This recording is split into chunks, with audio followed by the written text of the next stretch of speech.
MST CET 2026चे form fill up करणं सुरू झालेले आहेत मित्रांनो. त्याचे काही अपडेट तुम्हाला पोहोचले असेलही, परंतु बरेच काही मुलांचा फोन येतोय, कन्फ्युजन आहे. सर, आता सगळ्यात पहिले मी सांगेल, आपलं जो आधार कार्डचे जे डिटेल आहे ना, ते संपूर्ण मॅच झाले पाहिजे आपल्या 10च्या सर्टिफिकेटला. म्हणजे आपलं नाव असेल, जेंडर असेल, आपला ॲड्रेस असेल, अकॉर्डिंग टू 10th सर्टिफिकेट. नसेल तर ते करेक्शन करून घ्या, कारण की फॉर्मची डेट आणखी पुढं आहेत. 15 फेब्रुवारी लास्ट डेट असणार आहेत, परंतु इतकी वाट बघायची नाही.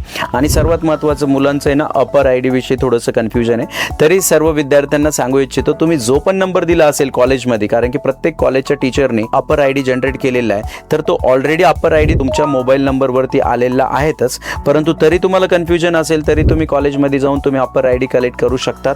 आणि जो फॉर्म आहेत, ऑनलाईन फॉर्म फिलिंग चालू आहे प्रोसेस, ते फॉर्म फिलअप करू शकतात. सेकंड थिंग, फॉर्म फिलअप करताना एक गोष्ट लक्षात असू द्या, की आपलं स्वतःचं डोकं तर वापरायचं नो चान्स.